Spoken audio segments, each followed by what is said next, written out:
गौरव को मंगरू से यह आशा न थी। उसने सोचा अगर यह सत्य भी हो तो इन्होंने मुझे नहीं बुलाया तो भी इन्हें क्यों अपमान करना चाहिए था। क्या वह समझते हैं कि मैं इनकी रोटियों पर आई हूँ? यह तो इतने ओछे स्वभाव के न थे। शायद दर्जा पाकर इन्हें मद हो गया है। नारी सुलभ अभिमान का गर्दन उठाकर उन्होंने कहा, तुम्हारी इच्छा हो तो अब यहाँ से लौट जाओ। तुम्हारे ऊपर भार बनना नहीं चाहती हूँ। मंगरू कुछ लज्जित होकर बोला, अब तुम यहाँ से लौट नहीं सकती गौरा। यहाँ आकर बिरला ही कोई लौटता है। यह कहकर वह कुछ देर चिंता में मग्न खड़ा रहा।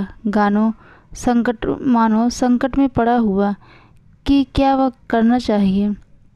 उसकी कठोर मुखाकृति पर दीनता का रंग छलक पड़ा। तब वह स्वर से बोला, जब आ ही गई हो तो जैसी कुछ पड़ेगी वैसी देखी जाएगी। गौरा, जहाज़ फिर कब लौटेगा? मंगरू, तुम यहाँ से 5 बरस से पहले नहीं जा सकती। गौरा, क्यों नहीं जा सकती? ज़बरदस्ती है। मंगरू, हाँ, यहाँ का यही हुक्म है। गौरा, तो फिर मैं अलग मजदूरी करके अपना पेट पालूंगी। मंगरू ने सजल नेत्र से कहा, जब तक मैं जीता हूँ तुम मुझसे अलग नहीं रह सकती गौरा। गौरव ने कहा, तुम्हारे ऊपर भार बन के न रहूँगी मैं। मंगरू, मैं तुम्हें भार नहीं समझता गौरा, लेकिन यह जगह तुम जैसी देवियों के लिए यह लायक जगह नहीं है। नहीं तो अब तक मैं तुम्हें न लाता। वही बूढ़ा आदमी जिसने तुम्हें बहकाया मुझे घर से आते समय पटने में मिल गया था और झांसे देकर मुझे यहाँ भेज दिया। तब से मैं यहीं पड़ा हूँ। चलो मेरे घर चलो, वहीं रहो। यह दूसरी औरत कौन है? गौरा, यह मेरी सखी है। इन्हें भी बूढ़ा बहका कर लाया था।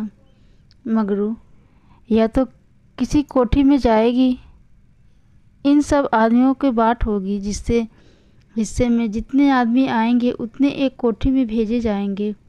गौरा, यह तो मेरे साथ रहना चाहती हैं। मंगरू, अच्छी बात है, इन्हीं भी रखी रहो अपने साथ। यात्रियों के नाम रखे जा रहे थे। मंगरू ने उन्हें एक चपरासी को सौंप कर दोनों औरतों के साथ घर की राह चल दी। दोनों वृक्षों की कतारे में जा रही थी।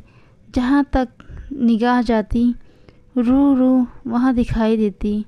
समुद्र की ओर शीतल निर्मल वायु के झोंके आ रहे थे, पर मंगरू की निगाह उस ओर न थी। वह भूमि की ताकत की ओर सिर झुकाए संदिग्ध चाल में चला जा रहा था, मानो मन ही मन कोई समस्या का हल कर रहा था।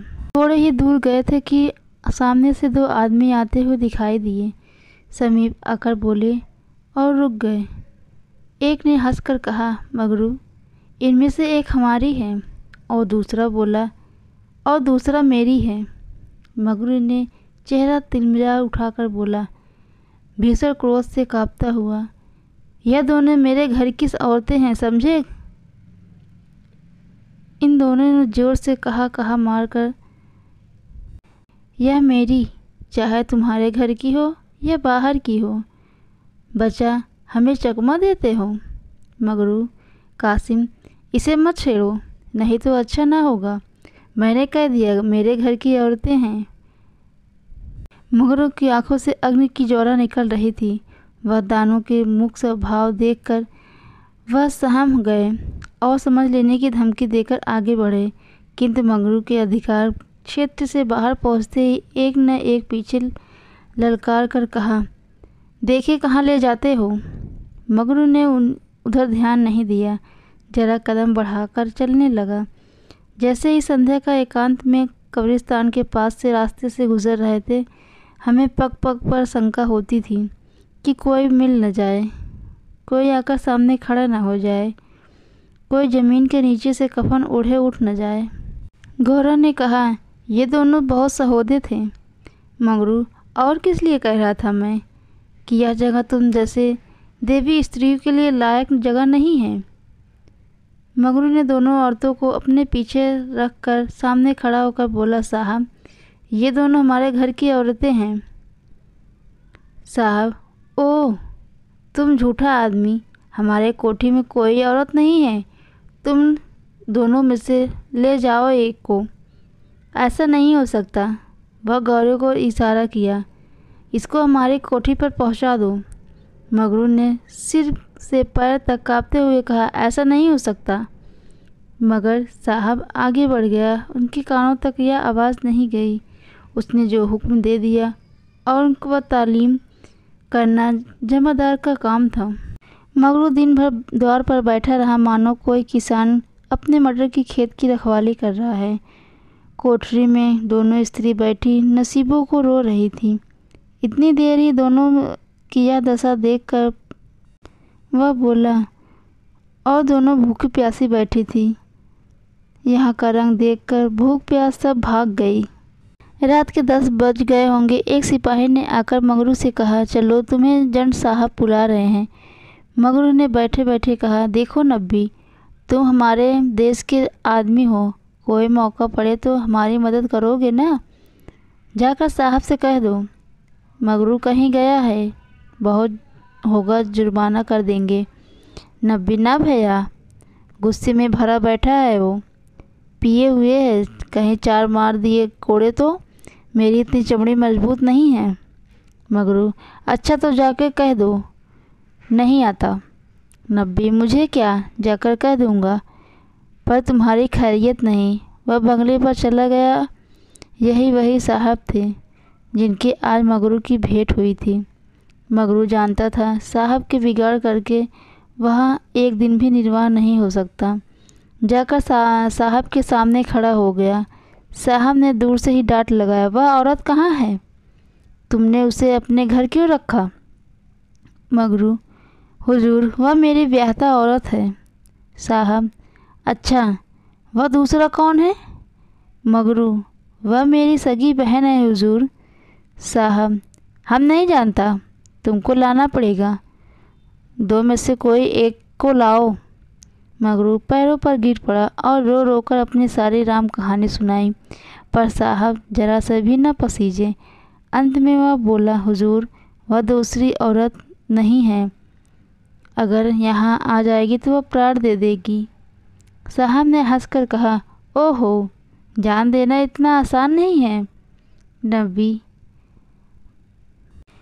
मगरू, अपनी बार क्यों रोते हो? तुम हमारे घर नहीं घुसते थे? जब भी घात पाते थे तब भी घुस जाते थे। एजेंट, ओह, यह बदमाश है, अभी जाकर लाओ, नहीं तो तुम्हें हंटरों से पीटेंगे।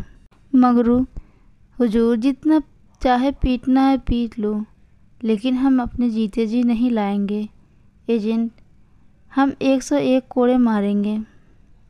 मगरू, हुजूर, चाहे 1000 कोड़े मार लो, लेकिन मैं अपने औरतों को यहाँ ना लाऊंगा। एजेंट नशे में चूर था। हंटर लेकर मगरू पर मारने लगा। 10 बार 10 कोड़े मगरू के धैर्य से साहस सहे हाय हाय करने लगा। देह की खाल फट गई, मांस में चाबुक पड़ता बहुत जब्त करने में कंठ ध्वनि निकल रही थी। रात के 10 बज गए थे। चारों ओर सन्नाटा छाया था और उस अंधकार में मगरू का करुण विलाप किसी पक्षी की भांति आकाश में मुड़रा रहा था।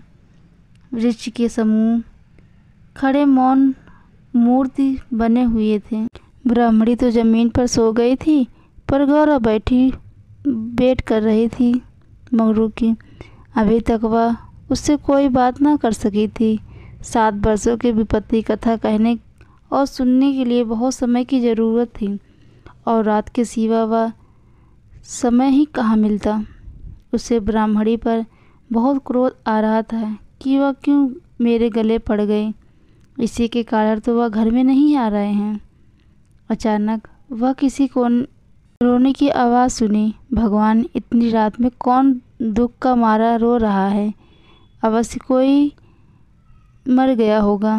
वह उठकर द्वार पर आई और अनुमान करके वह मगरू यहाँ बैठा हुआ बोली, वह कौन रो रहा है, जरा देखो तो। लेकिन कोई जवाब न मिला। वह तो स्वयं कान लगा के सुनने लगी। सहसा उसका कलेजा धक हो गया तो वह उन्हीं की आवाज़ सुनाई दी। यह आवाज़ साफ सुनाई दे रही मंगरू की ही आवाज़ है। वह द्वार से बाहर निकली। उसके सामने एक खोली के एजेंट का बंगला था। उसी तरफ से आवाज़ आ रही थी, कोई उन्हें मार रहा है। आदमी मार पड़ने पर ही इस तरह रोता है, मालूम होता है वही साहब उन्हें मार रहा है। वह वहाँ खड़ी न रह सकी। पूरी शक्ति से वह बंगले की ओर दौड़ी। रास्ता साफ था। एक क्षण में वह फाटक से पहुँच गई। फाटक बंद था। उसने जोर से फाटक को धक्का दिया, लेकिन फाटक न खुला। कई बार जोर जोर से पुकारने पर भी वह बाहर कोई नहीं निकला और ना ही फाटक खुला। वह जंगलों के पैर पर रख कर भीतर कूद पड़ी और उस पर जाते ही वह रोमांचक दृश्य देखा। मंगरू नंगे बदन बरामदे में खड़ा था और अंग्रेज उन्हें हंटरों से मार रहा था। गौरव की आंखों के सामने अंधेरा छा गया। एक छलांग में साहब के सामने खड़ी जा गिर पड़ी। मंगरू को अपने अच्छे प्रेम सबल हाथों से ढक कर बोली, सरकार दया करो, इनके बदले मुझे जितना मारना है मार लो, इन्हें को छोड़ दो। एजेंट ने हाथ रोक लिया और उन्नत की भांति गौरव और कई कदम आकर बोला, हम इसको छोड़ देंगे, लेकिन तुम मेरे पास रहेगा। मंगरू के नथने पकड़ने के लगे। यह पामर नीच अंग्रेज मेरी पत्नी से इस तरह की बातें कर रहा है। अब तक वह जिस पर अमूल रत्न की रक्षा के लिए इतना यत्नाएं सह रहा था, वही वस्तु साहब के हाथ में चली जा रही है। यह असहाय था। उसने चाहा कि लपक कर साहब की गर्दन पर चढ़ जाऊं। जो कुछ होगा वह देखा जाएगा। यह अपमान सहने के बाद जी करता है क्या करूं, लेकिन नब्बी ने उसे तुरंत पकड़ लिया और कई आदमियों को बुलाकर उसके हाथ पैर बंधवा दिए। मंगरू भूमि पर छटपटाने लगा। गौरव रोती हुई साहब के पैरों पर गिर पड़ी और बोली, हुजूर इन्हें छोड़ दो, मुझ पर दया करें। एजेंट तुम्हारे पास रहेगा? गौरव ने खून का घूंट पीकर कहा, हाँ रहूँगी। बाहर मंगरू बरामदे में पड़ा कहार रहा था। उसकी देह में सूजन थी और घाव में जलन। सारे अंग जकड़ गए थे। हिलने की शक्ति नहीं थी। हवा घाव पर सर के समान चुभती थी, लेकिन वह व्यथा वह सह न सकता था। असहाय गौरव के साथ इसी घर में विहार कर रहा और कुछ दिन नहीं कर सकता। उसे अपनी पीड़ा भूल सी गई। कान लगाए सुन रहा था कि उनकी बातों का भनक कान में पड़ जाए तो मैं देखूं क्या बातें हो रही है। गौरव अवश्य चिल्लाएगी, भागेगी और साहब के पीछे दौड़ेगी।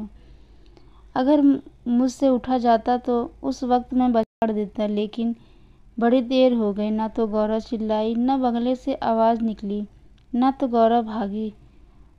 वह उस सजाए कमरे में साहब के साथ बैठी सोच रही थी, क्या इसमें तनिक भी दया नहीं है? मंगरू की पीड़ा सुन सुनकर उसके हृदय के टुकड़े हो जाते। क्या इसके अपने भाई बहन और उनकी माँ नहीं है? माता यहाँ तो उसे इतना अत्याचार न करने देती। मेरी अम्मा लड़कों पर इतना बिगड़ती थी। जब वह किसी पेड़ पर ढेले चलाते देखती तो वह बोलती, पेड़ के भी प्राण होते हैं। क्या इसकी माता इसे एक आदमी का प्राण लेते देखकर इसे मना नहीं कर सकती? साहब शराब पी रहा था और गौरव गोश्त काटने के लिए छुरा हाथ में लिए खेल रही थी। सहसा गौरव का निगाह एक चित्र की ओर गई। उसमें एक माता बैठी हुई थी। गौरव ने पूछा, साहब यह किसकी तस्वीर है? साहब शराब की गिलास मेज पर रख कर बोला, ओह यह मेरी खुदा की माँ मरियम है। गौरव, बड़ी अच्छी तस्वीर है। क्यों साहब, तुम्हारी माँ जीती है ना? साहब, वह मर गई। जब हम यहाँ आए थे तो वह बीमार हो गई थी। हम उसको देख भी ना सके। साहब के मुखमंडल पर करुणा झलक दिखाई दी। गौरव बोली, तब तो उन्हें बड़ा दुख हुआ होगा।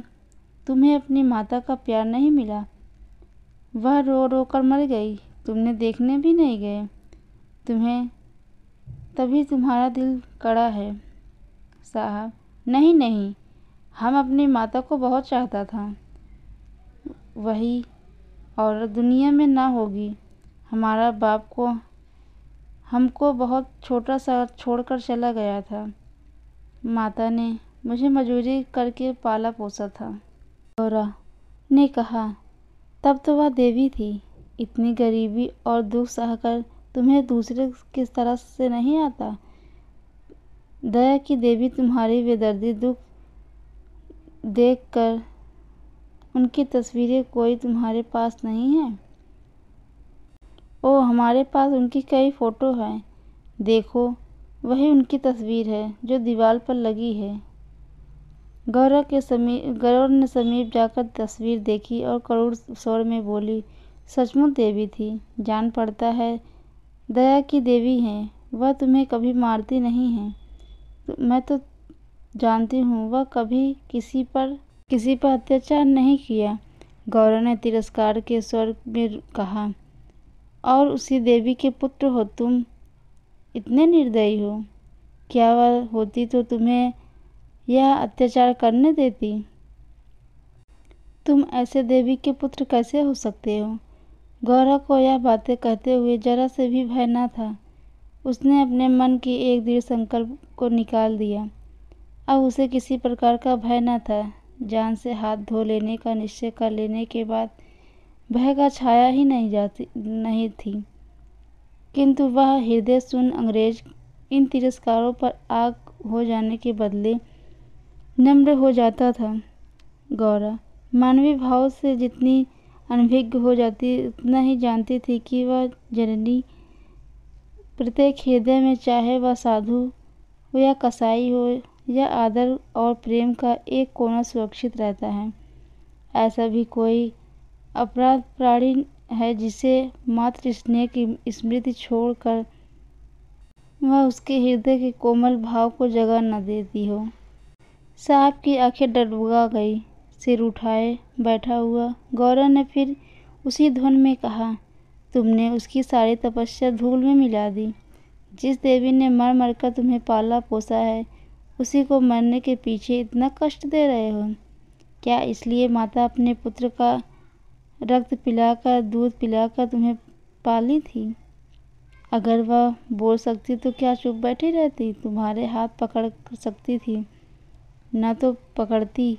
मैं तो समझती हूँ वह जीती होती तो यह विष खाकर मरने न देती। साहब अब जब्त न रह सका। गौरा अभी जरा देर न हो। गौरा अभी अत्याचार करने लगोगे। साहब नहीं नहीं, अब हम मामा को भी दुख नहीं देंगे। अभी मगरू को अस्पताल ले जाता हूँ। रात को ही मगरू अस्पताल में पहुँच गया।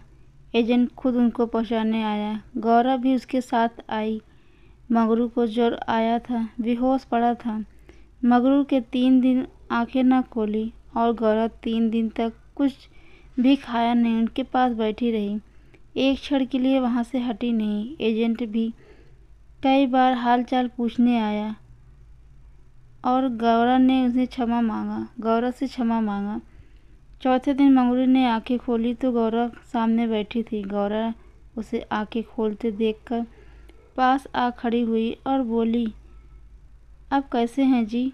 मंगरू ने कहा, तुम यहाँ कब आई। गौरा, मैं तो तुम्हारे साथ ही आई थी, यहाँ तब से यहीं हूँ। मंगरू, साहब के बंगले में क्या जगह नहीं है। गौरा, अगर बंगले की चाह होती तो 7 समंदर पार करके तुम्हारे पास क्यों आती। मंगरू, आकर कौन सा सुख दे रही हो। तुम्हें यही करना था, मुझे मर क्यों नहीं जाने दिया। गौरा ने झुझलाकर कहा, तुम इस तरह बातें मुझसे ना करो। ऐसी बातों को मेरी देह में आग लग जाती है। मंगरू ने मुंह फेर लिया, मानो उसे गौरा की बात पर विश्वास नहीं आया। दिन भर गौरा मगरू के पास दाना पाना करने खड़ी रहती। गौरा ने कई बार उसे बुलाया लेकिन वह चुप्पी साधे रह गया। जिस पुरुष को वह देवता तुल्य समझती थी उसके प्रेम में वंचित होकर उसे कैसे जीवित कर सकती थी। यही प्रेम उसके जीवन का आधार था। उसे खोकर वह अब अपना सब कुछ खो चुकी थी। आधी रात से वह आधी बीत चुकी थी। मंगरू बेखबर होकर सो रहा था। शायद वह कोई स्वप्न देख रहा था। गौरा ने उसके चरणों पर सिर रखा अस्पताल से निकल गई। मंगरू ने उसका परित्याग कर दिया था।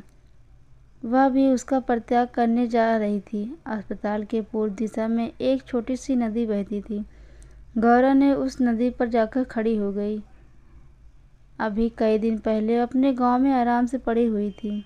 उसे क्या मालूम था कि कोई बस इतनी मुश्किल से मिल सकती है, वह इतनी आसानी से खो ही जा सकती है।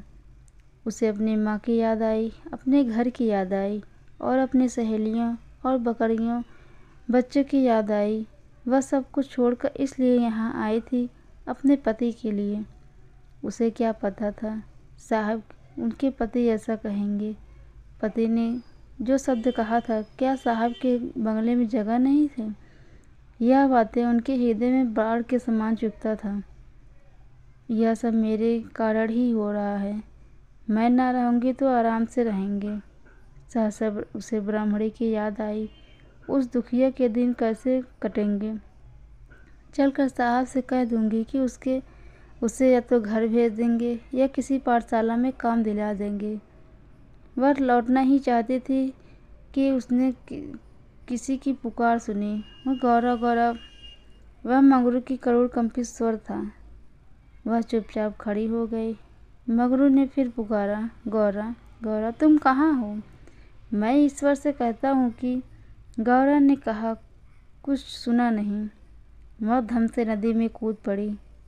बिना अपने जीवन का अंत किए वह स्वामी की विपत्ति का अंत न कर सकती थी। धमाके की आवाज़ सुनते ही मंगरू भी नदी में कूदा। वह अच्छा तैराक था, लेकिन मगर कई बार वह गोते मारने पर भी गौरा का कहीं पता न चला। प्रातःकाल दोनों लाशें साथ साथ नदी में तैर रही थी। जीवन यात्रा में उन्हें वह चिरसंग कभी ना मिला। यात्रा में दोनों साथ साथ जा रहे थे। दोस्तों, अगर मेरी कहानी आपको अच्छी लगे तो चैनल को लाइक करना, सब्सक्राइब करना और दोस्तों के साथ ज़रूर शेयर करना। धन्यवाद।